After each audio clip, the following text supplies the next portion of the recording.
Good morning, friends. Welcome, welcome. My name is Chris Boudin. My pronouns are he, they. I am your membership coordinator here at Beacon. I am a 5'6" white, proud, queer folk, today wearing mostly all white, as Reverend Jay will talk more about later. It's really good to see you today. Welcome as we share in worship and music. Also welcome to Vicki Carter on piano and Ross Lakidis returning with your amazing vocal talent. Thank you also so much. Getting to hear the first service and your rehearsals. You all sound like beautiful, so you're fabulous. Thank you for being here.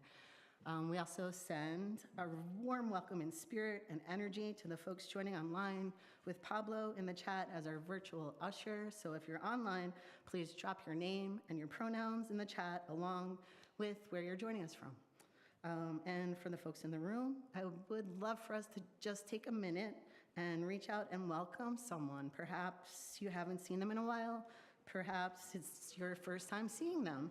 And perhaps you drove with them here today and you haven't had time to connect yet. Yeah.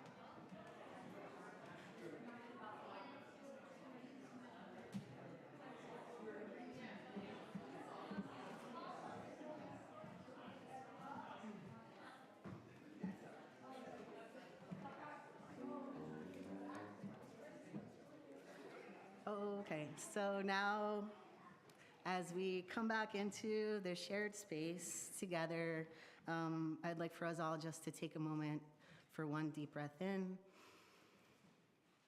and one out. So now I have a few announcements. On Saturday, November 3rd, Saturday, November 2nd, we have our Harvest Delight. Harvest Delight. Harvest Delight.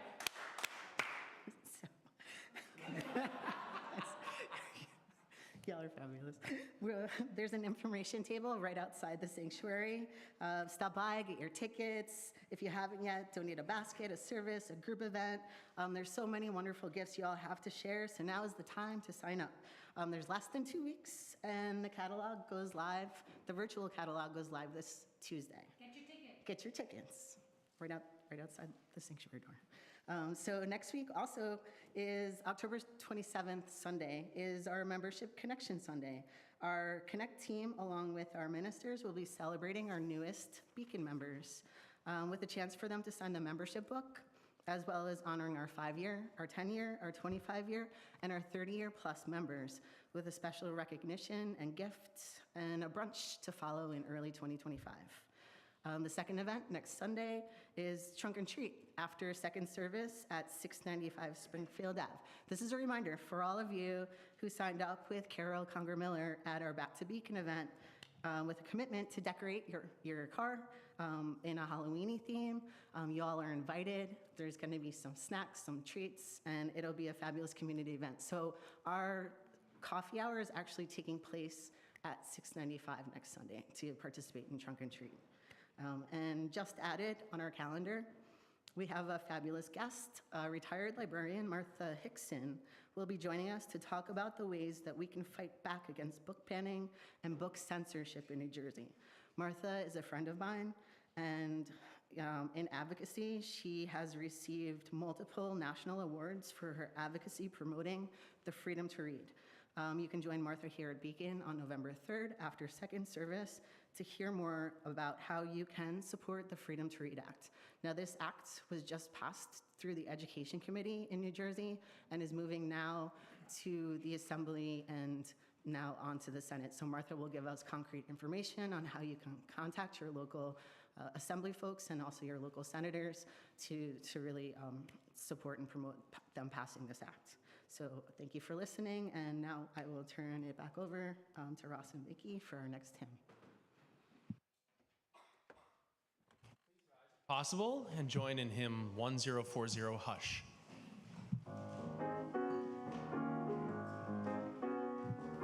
Hush, hush, somebody's calling my name. Hush, hush, somebody's calling my name. Hush, hush, somebody's calling my name. Oh my Lord, what shall I do? What shall I do? Sound like freedom, somebody's calling my name. Sounds like freedom, somebody's calling my name. Sounds like freedom, somebody's calling my name. Oh my Lord, what shall I do? What shall I do? Sounds like justice, somebody's calling my name. Sounds like justice, somebody's calling my name. Sounds like justice, somebody's calling my name. Oh my Lord, what shall I do? What shall I do?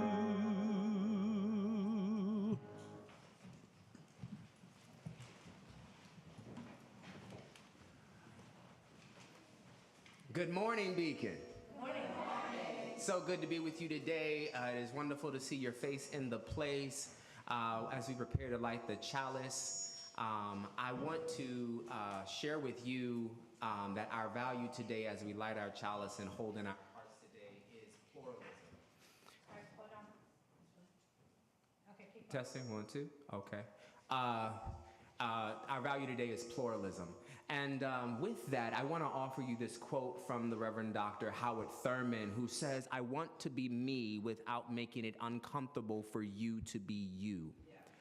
I want to be me without making it uncomfortable for you to be you. When we talk about pluralism, the idea here is not a collective or universal forefront, a social norm, or any kind of actual fake fabric of our life, if you will. But it is actually the unique things that make us who we are, our most important authentic self, and how we show up. So I invite you to hold that in your heart today, the idea of pluralism, but the idea to also be uniquely yourself in this space and courageously do so. Actually, I did not introduce myself. I am Reverend J. Good to see all of you this morning. I am average height. I am average height, wearing a white gown-like piece. If you remember Diana Ross in multiple occasions, that's where that inspired by. Definitely glad to always channel my inner Diana Ross. And my pronouns are they and them. So I just want to thank you again, and I hope that we continue this light and this light work. Good morning, everybody. Good morning. My name is Tuli Patel. My pronouns are she, her, hers, and today I'm wearing white sneakers in honor of the title of the sermon, Who Says You Can't Wear White After Labor Day? Is that right? Yes. And I have on a blue tunic and black pants. For our Time for All Ages today, the story that we're going to base it off on is called You Should, by Ginny Tilby. And for the story, I'm going to need your all's help to move around a little bit.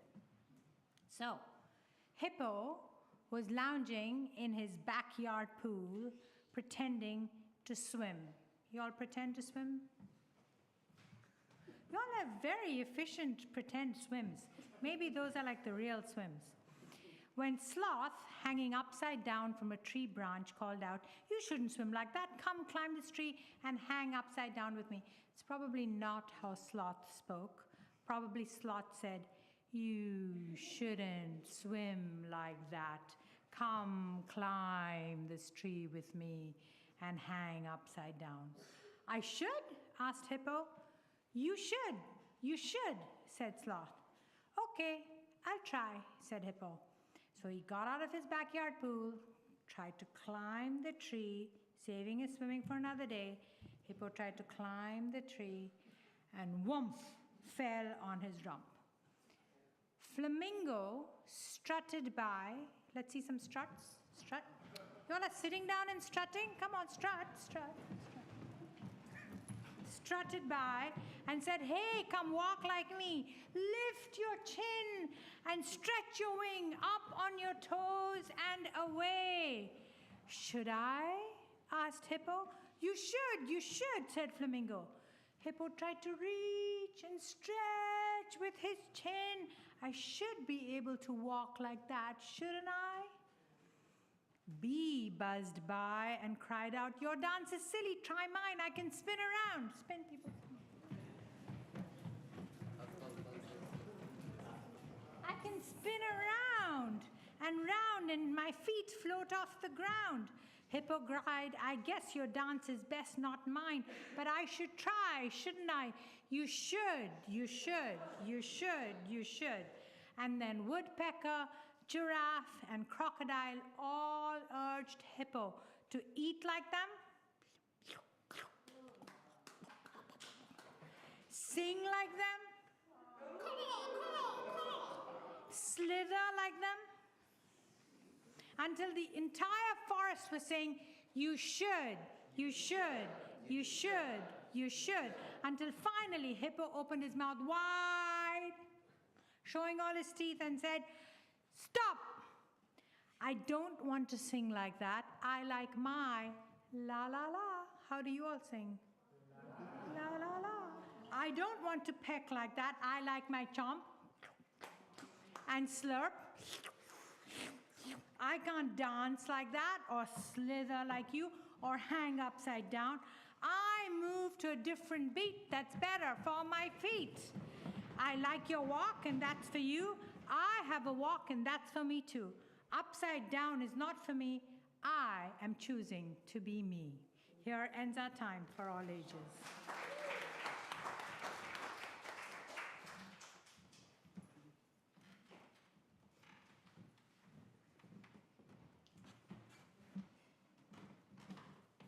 Good morning, Beacon. Good morning. My name is Heather Stober. My pronouns are she, her. I'm a Black American woman. This morning I'm wearing a black sweater and a red stole. This stole signifies my role as chaplain here at Beacon.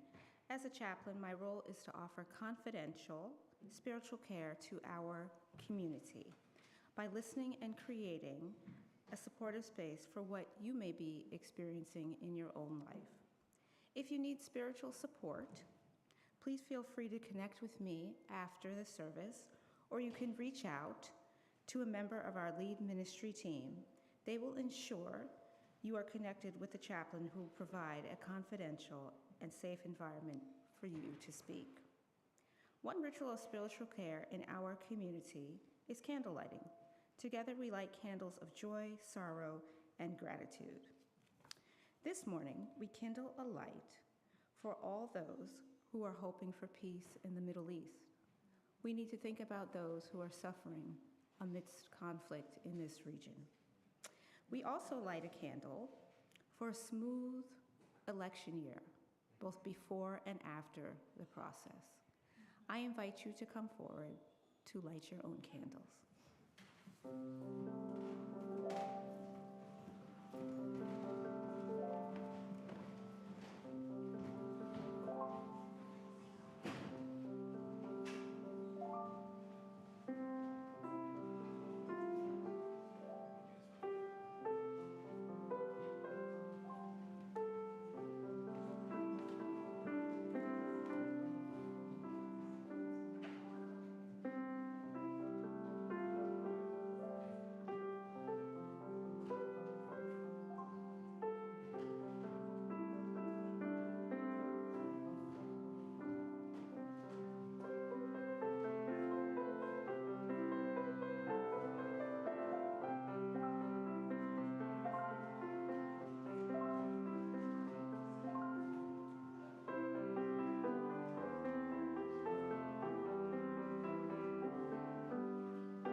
Please rise if you can and join in hymn 352, Find a Stillness.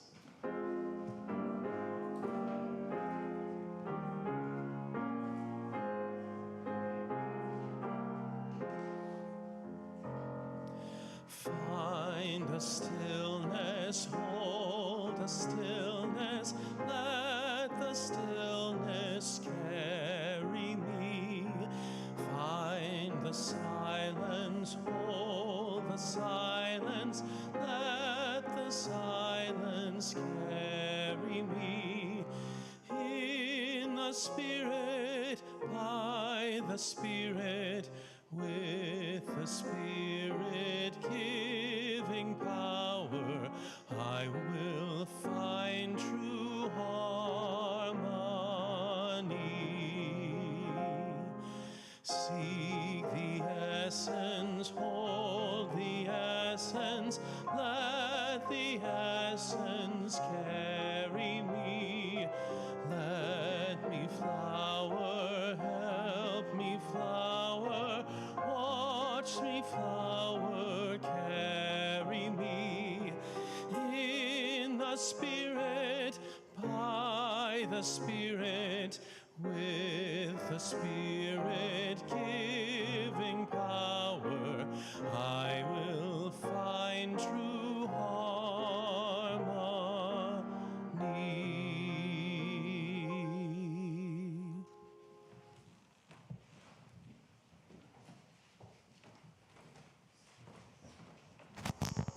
Normally during this time, we have the reading or poetry.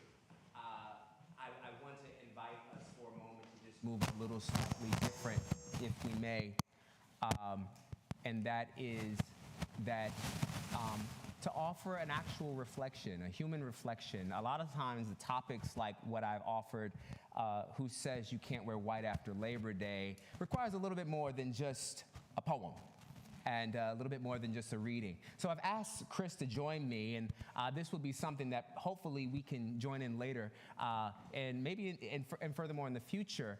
But when it comes down to such this topic, I was talking to Chris, we were theologizing, if you will, and discussing the possibilities of when we ask this question, who said you couldn't wear white after Labor Day? Well, there are moments that has happened in our own lives, maybe not regarding necessarily the fashion, but the fashion in the way that we live, right? The fashion in the way that we live. And so I had to ask Chris, I said, like I'm doing right now, can you speak to a moment in which someone has told you not to wear white after Labor Day, and you actually found a way to wear the white after Labor Day? Absolutely. Thank you, Reverend Jay. And I know this is not a small question and also not taken as a metaphor. I've found myself in spaces that I've had to conform growing up, growing into myself and recognizing the ways that I've shut out the things that feel authentic and natural to me the most. And it's because my employer told me I needed to do that, not here at Beacon, but previous employers. My culture told me I needed that, my family, my friends. Like everywhere you look, there's people telling you how they think you should be and how they think you should show up. Come on, we become the hippo. Yeah. And I recognized that I was not feeling full, and I was almost feeling like I was pretending to be someone I wasn't. And I know like I am unique and different just as we all are in our own authentic ways. And when I started bringing that into spaces, this is when I really found my voice and the way that I show up in the world and do it with love and vulnerability. And I'm open to like sharing that in rooms and communities, and I see the joy it brings other folks in the ways that we can connect with each other when we step outside of those expectations. So I feel like that's where I'm at right now. Yeah, and I think that's a lot of where we are when we are engaging, when we decide to wear our white after Labor Day, when we decide to break away from those structures. And I think, for myself, Chris, like I find that, when we break away from narratives that were bestowed upon us, from whether our family members or the idea, yes, like as you mentioned, work, and sometimes it's not, we're not always necessarily trying to dismantle anything. We're not always trying to disrupt anything. Sometimes we're just trying to live into our most authentic self and our freedom. And that individual freedom is so important to a collective whole. Because when you show up, I can show up. But I won't know what that looks like until I allow for you to do what you do best, right? I tell anybody, I cannot afford anybody else in this room but myself. Anything else would be too expensive. I'm glad to be accountable by all means. But I want to offer you that same question. When is the time that you had to wear your white after Labor Day? You made a decision for yourself, or you made a decision because you saw the political climate, or you made a decision because you saw that it was an injustice, or it felt like something that was so imposed on you in a family or family moment, or amongst friends. But you decided to stand in your most authentic self, that you are really actually breaking away from the call to not wear white after Labor Day. Can you turn to somebody, share in a moment with them, and get some ideas? I'm going to give y'all 2 minutes just to reflect. I want to come around and also probably listen to and gather some wisdom from this. All right? Go ahead.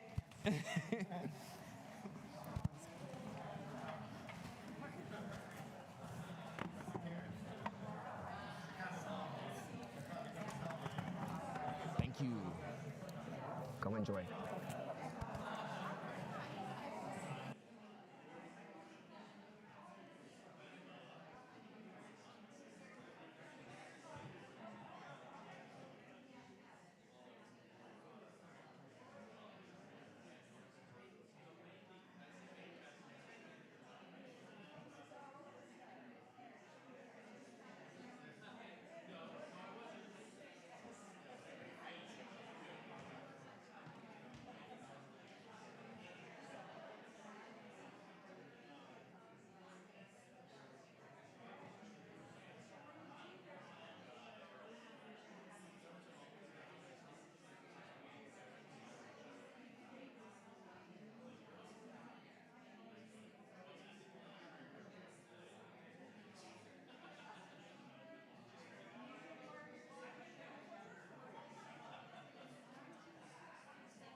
Ain't no mountain high, ain't no valley low.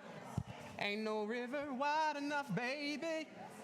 When you need me, call me. No matter where you are, no matter how far. Don't worry, baby. 'Cause baby, there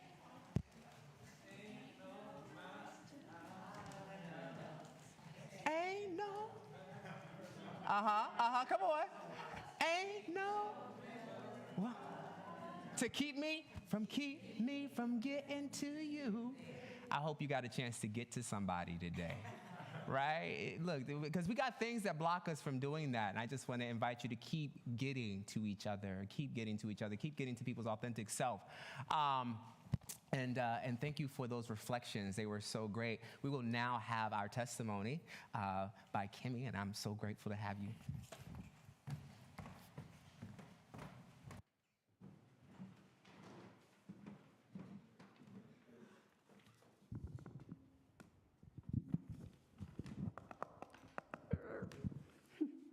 Good morning. I'm Kimi Nakata. I'm an older woman, and I use she, her pronouns. I'm half Japanese and half Scottish, and I identify as Asian American. I have long salt and pepper hair, and I'm wearing glasses and a purple top. I joined Beacon about 20 years ago with my wife, Kathy Bataille, and our daughter, Julia, who was then in second grade. We were drawn to this congregation's spirit of community and hope and the social justice commitments of Unitarian Universalism. The very active religious education program was really important to us, including Our Whole Lives. Our daughter's 28 now, and she's still close to her friends from being involved in 10 years of religious education and youth group. Over my time as a member, I've been involved in many areas, including the Social Justice Task Force, coordinating anti-racism training, and being a member of the board the last 2 years after having been on the board about 14 years ago previously. I'm also a board member of Beacon Hope and Equity Center, which is Beacon's arm for providing emergency assistance. And I'm a member of the Widening the Circle group, which is working on institutional racism within Unitarian Universalism, including our own congregation. Most of us tend to really love our traditions, and change can be kind of hard because we get comfortable being with people who we feel are our people like us, and then we look around and realize that maybe we're not as inclusive as we would like to think we are. And try to figure out why is it that our faith, which is so focused on liberation, is one of the whitest denominations in the United States. In the Widening the Circle group, I'm involved in planning a gathering of multicultural and multiracial families that's going to happen sometime in November. So talk to me after if you're interested. My community group has been an important part of my life for the last 5 or 6 years. There's several people in the room who I've been in community groups with. They change from year to year. It's a way that we deepen our connections and our spirituality. If you're not yet involved in any groups within Beacon, I encourage you to try out some of the different possibilities, from choir to community groups to Summit Warm Hearts. Find a place in this community of communities. And one of the ways you can do that is by coming to the Harvest Delight gathering and signing up for one of the group dinners or other kinds of events that happen where you can get to know people better and also have a lot of fun. I've gotten so much support and community and connection and hugs from this community. And we talk sometimes about time and talent and treasure. So those are all things that we give and we get. And I encourage you to be involved and to give generously as we have a collection for the continued work of this congregation.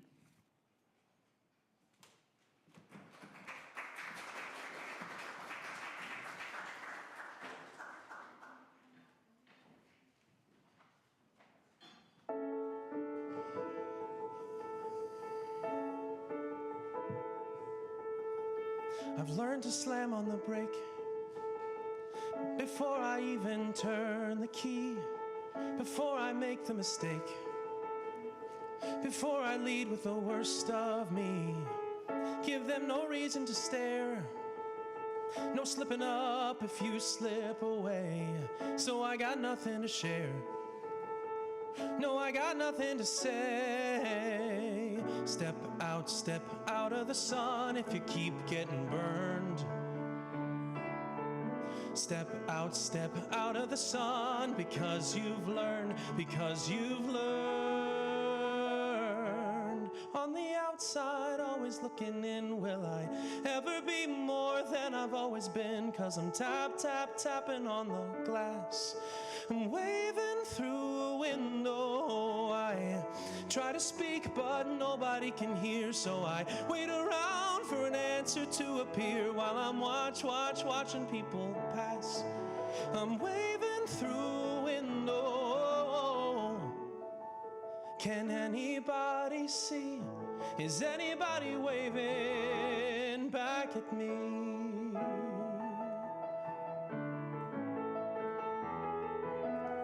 We start with stars in our eyes. We start believing that we belong, but every sun doesn't rise, and no one tells you where you went wrong. Step out of the sun if you keep getting burned.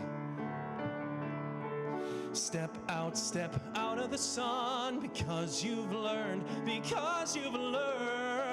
On the outside, always looking in, will I ever be more than I've always been? 'Cause I'm tapping on the glass. I'm waving through a window.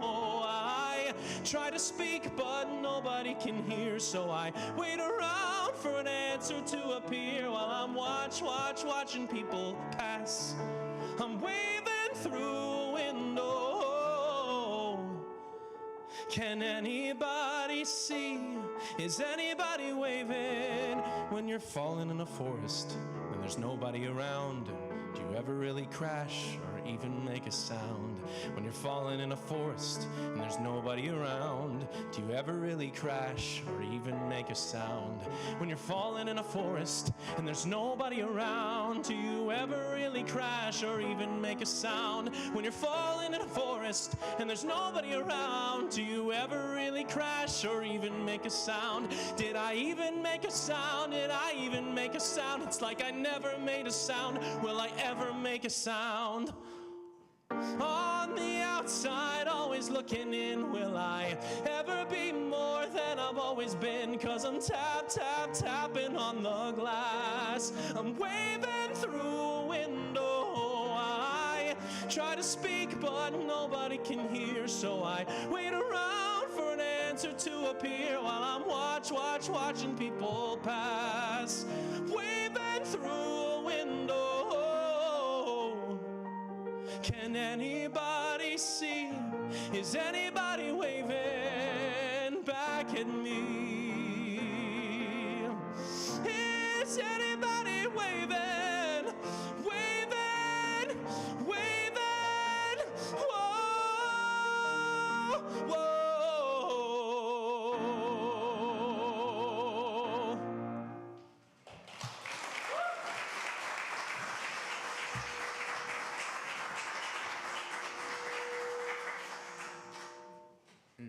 Thank you, Ross.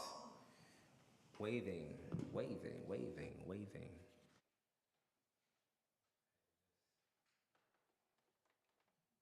It's good to be before you. I am grateful to offer this message today.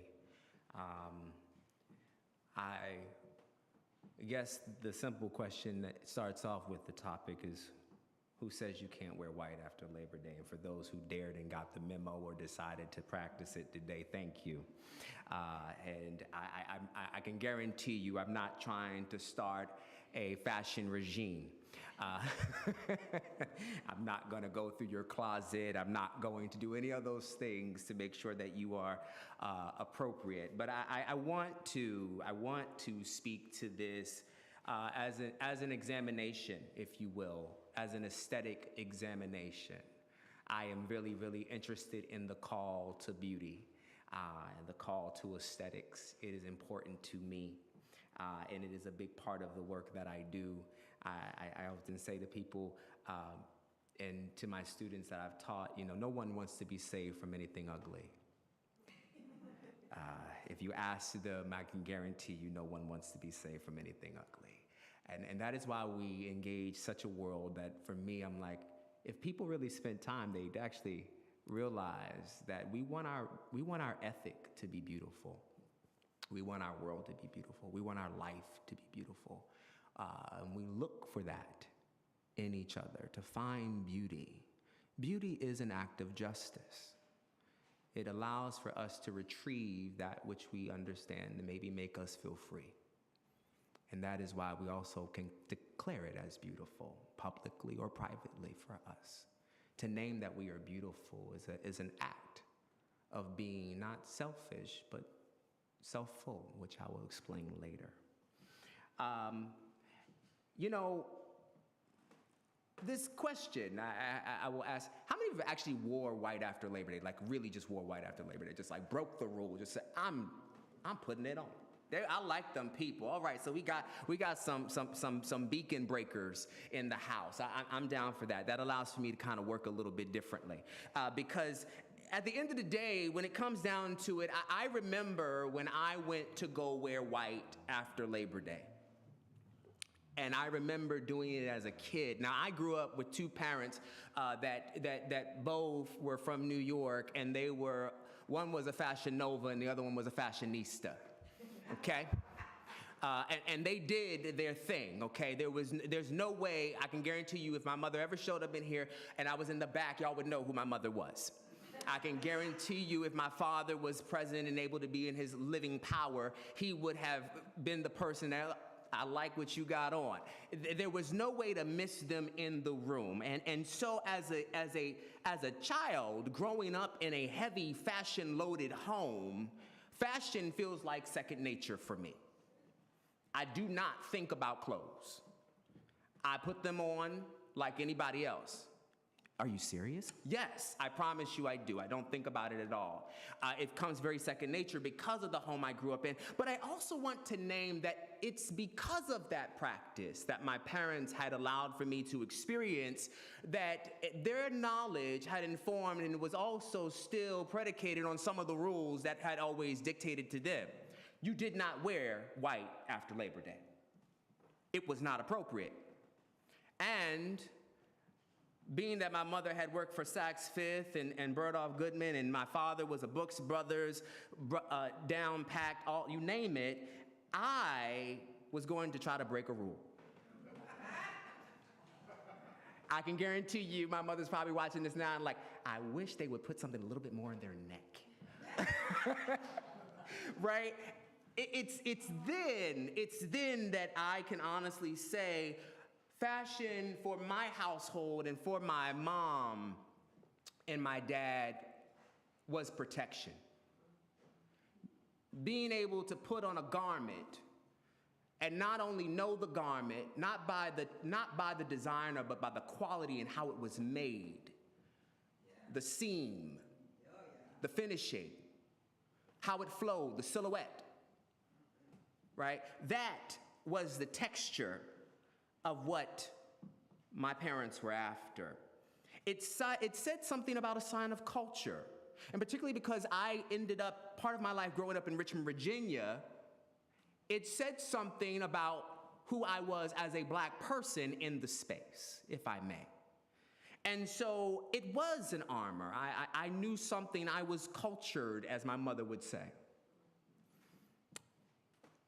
I don't blame my parents for trying to make sure I wasn't listening to the next hip-hop album. I can't blame my parents for trying to make sure that I wasn't the next headline on the news. I can't be upset at not participating in all of the things that particularly often demean my cultural community. My parents were only doing what they could do because it was protection. So every time I get myself dressed, I still move in this kind of way of protection, but this time I don't do it for the sake of my own life, I do it for others.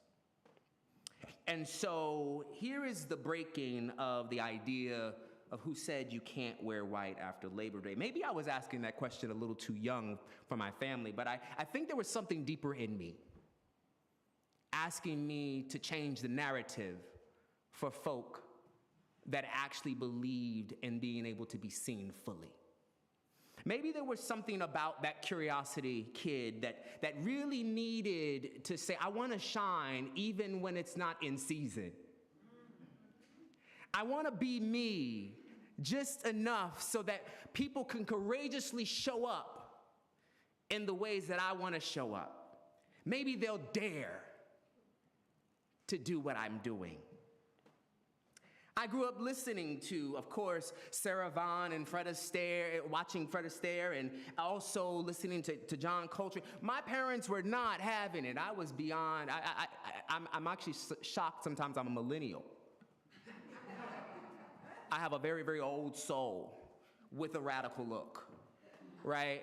I can listen all the way back to Fats Waller. Ain't misbehaving all by myself, right? I go back to that kind of music. And so here, my parents were like, no, you will not put white on after Labor Day. It was a solid no. I am the baby boy. You don't say no to me, right? But it was real. It was real. And I had to ask the question for years. I'd asked the question. I kind of pondered it, but never did any research on it until 30 years later. That's a long time to hold somebody's tradition and narrative without questions, without asking real questions. So where does this come from? It comes from the fact that during the Gilded Era, 1880 into 1890, around there, those late 80s, 19th century, we start hearing about the Gilded Era. And the Gilded Era is known for providing insight to some key issues that were shaping America. Race and ethnicity. 1880, 1900, here we go.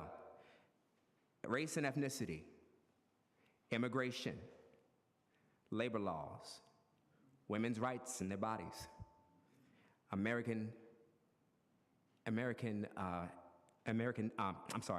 indigenous Americans, right? Political corruption in industry, capitalization in the industry. Now, white, if I may go back to our topic of why, who said you can't wear white after Labor Day?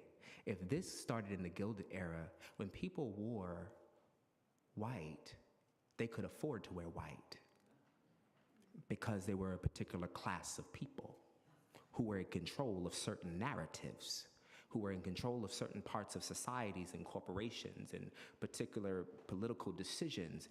Does this sound familiar? White was chosen to actually be worn by designers because they said it reflected the sun, so it allowed for it to be lighter. But why are we reflecting something that is already so horrible in 2024? Where we already have political issues and we are already sitting with a vote that will cost us maybe our democracy. Why are we sitting back and fighting over who can come in this country or not? And why are we struggling still with women's rights and women's bodies when it is theirs to claim as theirs? I'm just wondering why we are still reflecting Gilded Era times. This is not the white I want to keep. This is not the same kind of stereotypes and fashion and fits, forms and fashion in societies that should not still exist today. Is there anybody probably in this room that would be willing to break away from that kind of season? I'm curious because I cannot do this work without you, Beacon. I cannot do it at all. And one of the things that has set with me for quite some time is the fact that we are still operating from a political context that is absolutely greedy. We are still sitting with corporate industrial complexes that are causing banking issues to infiltrate our politics and remove democracy. I'm really concerned because we are sitting down listening to taxes and dealing with wealth instead of really engaging with the inherent worth of every person and person that deserves dignity. It seems to be an expensive thing to wear white after Labor Day. You're told that you can't wear white after Labor Day. Vogue expresses it very clearly. Vogue says you didn't wear white after Labor Day during the Gilded Era a lot of times if you were someone who was not in the class. Deeply about class. So it made sense why my parents felt like they couldn't wear white after Labor Day. It wasn't afforded to them. And probably for many working class people, no matter where you were located in this country, you did not want to do it because you would get sweaty, dirty, and at the end of the day, you couldn't keep it clean. So, what does it look like when we decide to still wear white after Labor Day? Some would afford to pack it away because they had extravagant vacations in the Gilded Era. And I can tell you that by the time Labor Day had passed, those who did wear white, even Vogue caught it early. They were drawing pictures and catching photos of people in carriages in white furs, little mittens. They were going to fine dining. How are we using this to reflect our society today? Psychologically, the color white has often meant innocence, purity, and clarity. That is what's often suggested within Western psychology. And here, this idea sometimes still plagues us in some kind of different ways.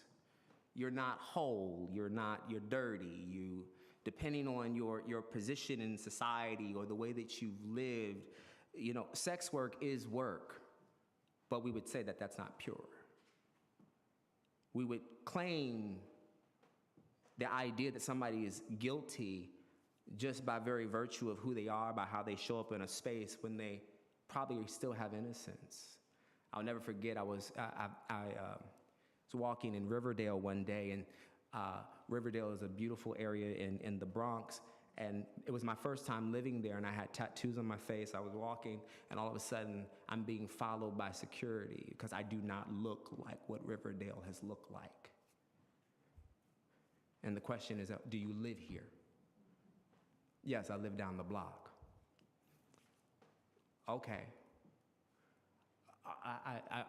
And I also work down the block. There's a congregation there.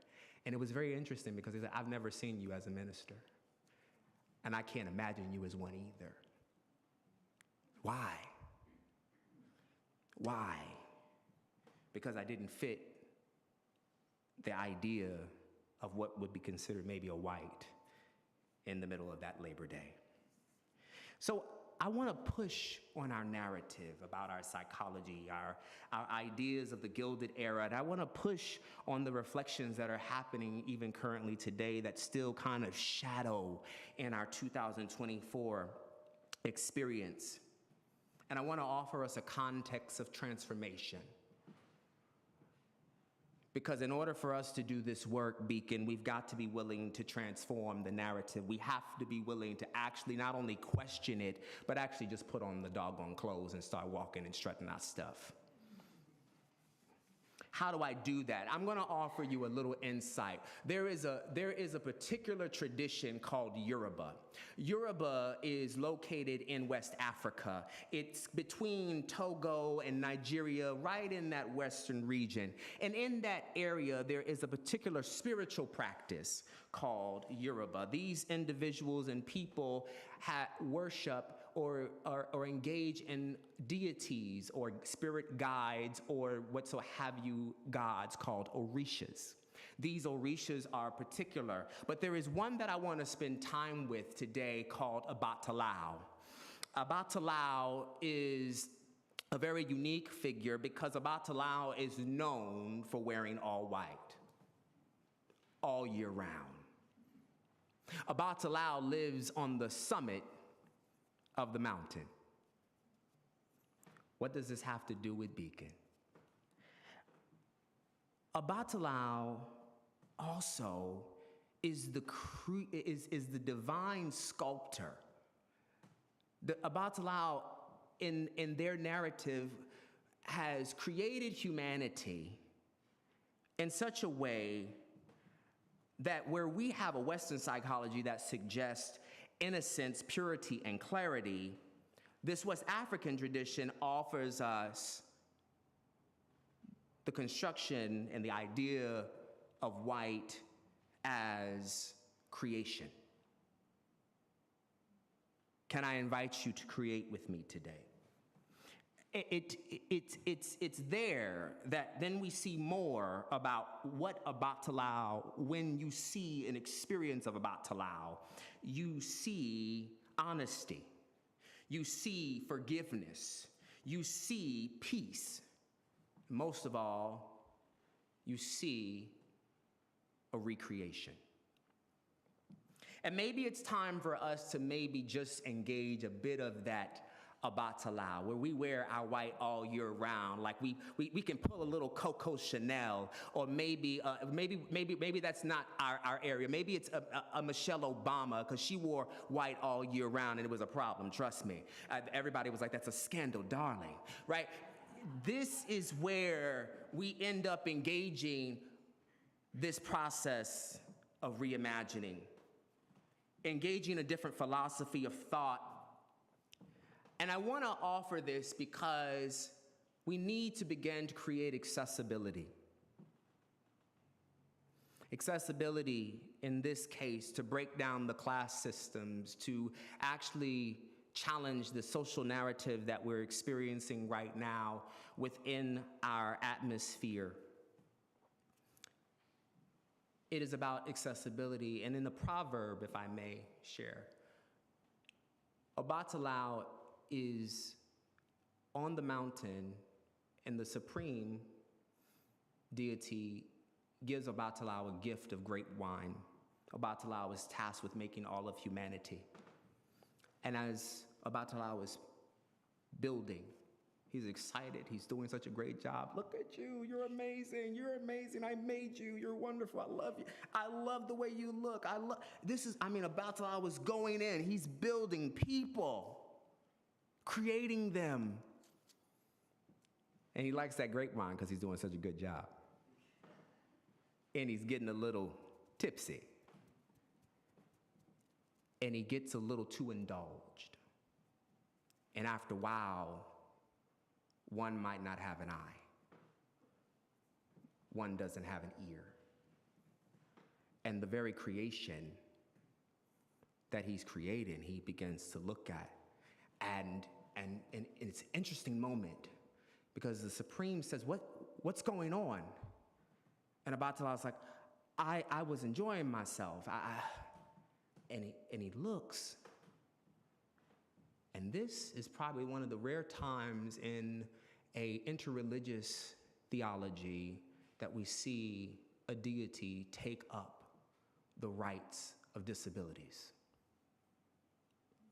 It is one of the very rare theologies that engages disability justice when we think about an Obatala process. Because that moment is Obatala takes accountability for what happens, creates accessibility for them, and allows for them to authentically shine as they are. In a world that would probably suggest normalcy, Obatala says, you are just as beautiful as I made anybody else. You are just as great as anybody else. You are just as amazing and beautiful and wonderfully made as anybody else. And you don't have to fit the narrative because I'm granting you access. It is a very powerful moment to really kind of, if I will, remind you of the old commercial that said the touch, the feel of cotton, right? The touch and the feel and the fabrics of our lives. These are the fabrics of our life. We don't have to reflect. We don't have to allow for society to dictate constantly traditions and systems that do not work for our bodies, for our existence. It is time for Beacon, I believe, for us to really offer transformation. Offer transformation in such a way that really allows for people to show up in their fullness. Maybe you are in the space where you're like, Jay, I hear you, but the political atmosphere, the social political is too big for me right now, and I gotta work on me. Boo, I hear you. And if that's the case, I wanna applaud you for actually realizing that self-care is attributed to culture care. We cannot have a better culture until you do some self-care. So may I offer you, just as you begin to think about your own authentic self, to take on what Iyanla Vanzant says to us. It's okay for us to be self-full. She contrasts this with the idea of being selfish. Self-full, as she defines, is the following. It's okay to do as good as you possibly can with you. Take care of you. Make sure that you are whole and healthy. That doesn't mean that you disregard everything or everyone. But I want you to come with your cup full. You've got to come with your cup full, family. This is the moment in which you become self-full. Because whatever comes out of this cup, because of the fact of who you are, is actually what people get to experience. But it's okay also to know that whatever is in the cup is really for you. That is where you become self-full. And just like most of us, we need to know what is our capacity within being able to show up in ways that we break these rules and these narratives, that we begin to push against, not only as an act of resistance, but as an act of freedom for our lives, that we keep fighting for our lives in such a way that we are fighting for others. I can guarantee you, though, even though as the kiddo who was curious and got that no, the one who really wanted to wear the white with the white shirt that was so cool and my parents said no to, I wonder if I had pushed a little harder, what would have happened? If I had questioned it a little bit more. Maybe maybe I didn't have to wait until I was 33 to find out I could wear white after Labor Day. What would I have done? How many times have I held these narratives that I cannot feel like I can fully live into myself? Beacon, it's there that we begin to actually decide to push against the narrative, that we are just like this building. All year, this building is white, in season and out of season. It's on top of a hill called Summit. I'm inviting you to create with me a place where divine sculptors live. Not trying to make things pure and innocent, but actually for the betterment of those who do need justice, who do need to be grounded in having access, who get the opportunity to be authentic based off of their identity, their character, and most of all, their creativity, and allow for them to show up fully as they can. I have to say, one thing that we do very well is that if we allow for each other to show up in here, we're not worried about anybody belonging to Beacon. We are invested in people who are becoming into Beacon. They are growing and evolving and elevating because they don't just belong, they become here. Thank you.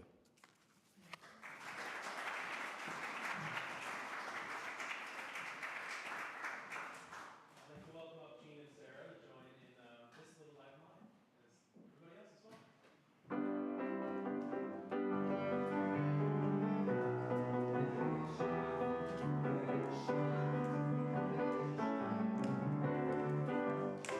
There it is, Gene. This little light of mine, I'm gonna let it shine. This little light of mine, I'm gonna let it shine. This little light of mine, I'm gonna let it shine.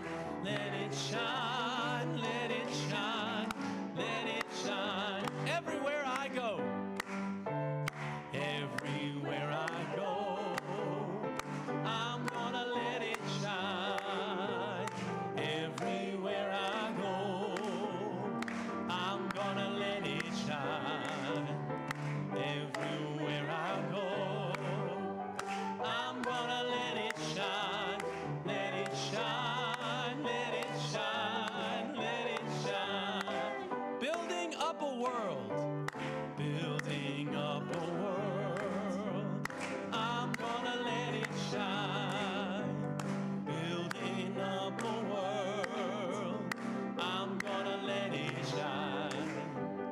Building up a world. I'm gonna let it shine. Let it shine. Let it shine. Let it shine. Let it shine. Let it shine. Let it shine.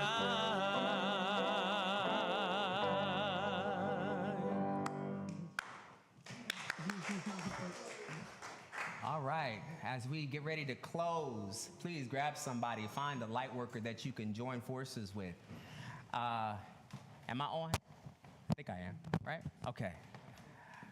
Grab somebody's hand. I wish you today transformation. I wish you creativity. I wish you the moment to reimagine every narrative, every story, every system that you have stepped into, that you are called to live into, but also called to change. As you go out in the world, may you be that change. May you be that light. And may you always feel and know that you are Beacon and you are adding to that in the world. Be well. Thank you.